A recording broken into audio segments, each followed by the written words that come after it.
We have Executive Chairman Courtney Chamberlain from Minera IRL, a diversified gold company, a developer and a producer in Latin America.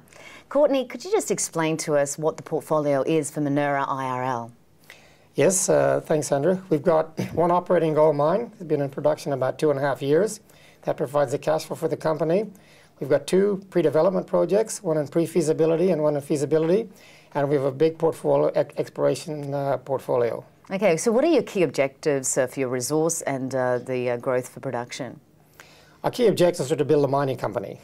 We're not a junior explorer. We believe in exploration, but our background is development and operations. And our goal is to build a portfolio of mine, a diversified mid-tier mining company.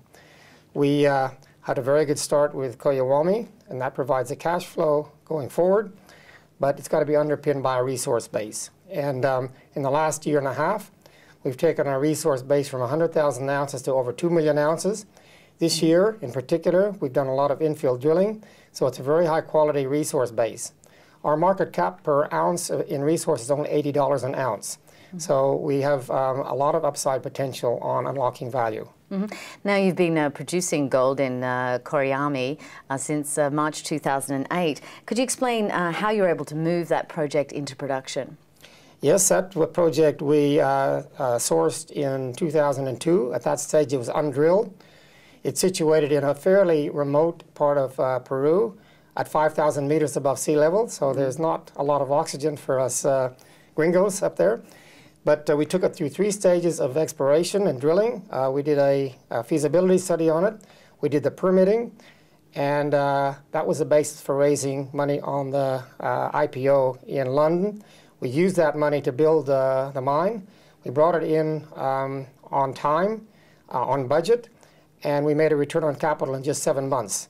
Since then, it's been a little gem. We've continued to overproduce, and this year we expect to generate about $40 million in sales. We have a $1,000 margin. We produced for $400 an ounce, and we're getting close to $1,400 for sales at the moment. So if we look forward to, over the next few years, what do you think the level of gold production will be? Collahuasi is only a modest deposit. It's a starter project. It's extremely important to us, but it will wind down by about 2015. And that's why the pipeline of new project is so important, and that's why we need to get the new projects up and running in the next 2 or 3 years. Okay, you have 2 key development projects. So could you outline the key features and plans for Ollecha, is it Ollecha? Ollecha. Ollecha project in southern Peru. Yeah, Ollecha is our key project. It's a project which we acquired from Rio Tinto in 2006. It represented Rio Tinto's best gold project in Peru at the time. It went out for competitive tender. We won the tender. It took us 15 months to negotiate a surface rights agreement with a local community. We started exploring in early 2008 and drilling in late 2008. We very quickly were able to announce a discovery there. About a year ago, in November 2009, we completed a scoping study based upon 1.3 million ounces in inferred category. That indicated a viable operation that would cost about $150 million to build, cash cost of about $400 an ounce, but a long mine life and 120,000 ounces per annum. On that basis, we moved into pre-feasibility study. So this year we've been very immersed in the process of gathering a lot more detailed data, doing the drill out. Just yesterday, we published a new resource on that. We've converted a lot of our inferred resource to indicated resource, and we've added to the total. We now have 1.6 million ounces there, and the deposit is open, which means it is still, it continues in both directions, and it continues down strike. So we have a lot of upside potential there. Very important project for us. Now, in addition, you're developing Don Nicolas in the Desado Massif, now in Santa Cruz. Now, could you explain the key features of Don Nicolas and how you intend to progress the project as you move forward? Sure. The Patagonia Business Center was through the acquisition of a former AIM-listed company called Hidefield Gold. We acquired that company about a year ago. It was attractive to us because in past lives I had some experience in that part of the world. I knew that the Desado Massif was an emerging gold and silver mining district. You'll hear a lot about it going forward. There were two real things that attracted us. One is that there was about 360,000 ounces of gold in resource. We saw that as a starter project, one that we could take into feasibility study very quickly. We are now in feasibility study. This year we've done 17,000 meters of infill drilling, and we'll complete a feasibility study there mid-next year. Objective is to build a mine by 2012, around 60,000 ounces a year, $400 an ounce cash cost, and that will be our next production unit. Now that's one of the attractions. The other attraction is because it's in a emerging district, there have been many discoveries made by other companies in recent times. We picked up the third largest ground package in the Desierto Massif, some 2,700 square kilometers. How did you manage that? Well, that was basically the portfolio they had put together.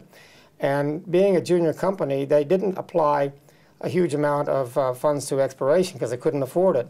We spent over $5 million there this year, and we're now testing some of these mini targets. And we already made a discovery. We made a discovery called Escondido. It's immediately contiguous to the Mariana Las Candelarias project, which has got a lot of attention, particularly in London in recent times. We're very good friends with the Mariana people.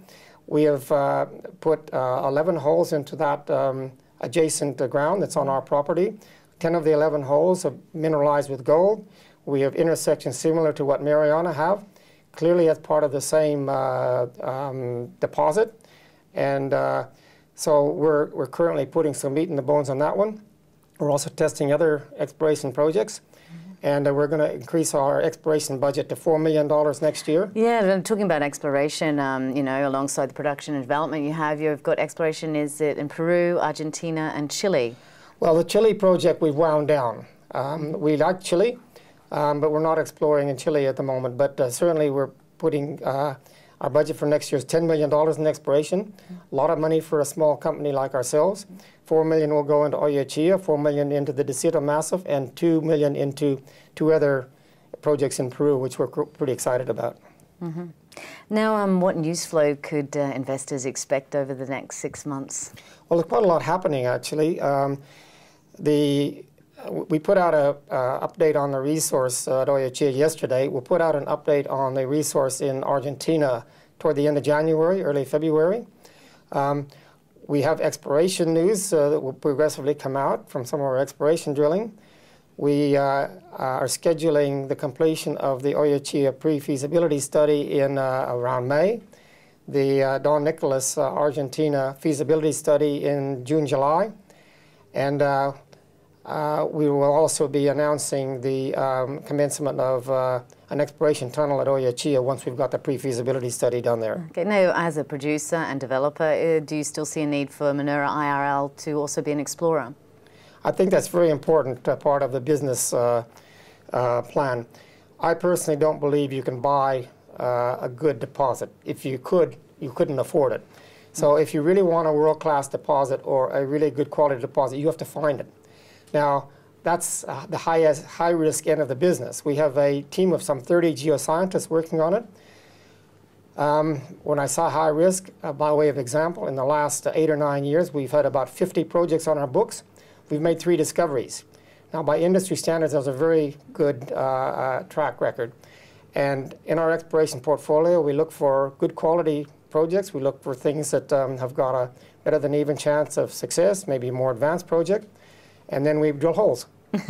Now, you have an extensive mining background, and you also have a family history that has been involved in mining. Can you just give us some information about that?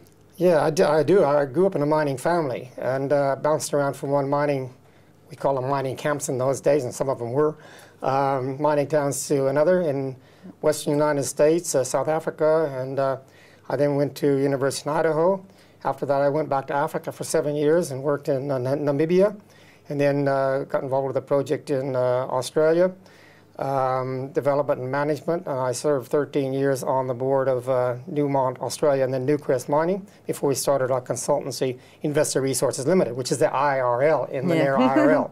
That's now wound down, but we're building our own mining company now. And what do you like about the industry? Oh, I think it's a dynamic industry. It's a small college of people, and they're very mobile. So you can hop on a plane anywhere in the world. There'll be somebody on the plane that you know, more than likely. Yeah. It's also exciting to me in that it's internationally diverse. I've worked in 39 countries in my career, so you do get to see the world. It's a pity that it's not more attractive to the younger generation these days, because I think it's a very exciting career. And I mean, miners these days aren't rape and pillagers. They are environmentalists. A lot of them grew up in the mountains and in the bush. We've got very stringent environmental controls. We've got very strong standards of working with local communities and plowing money back into things, and that makes the whole package come together. So it's a good business. Okay, thank you very much, Courtney, and we look forward to watching Minera IRL.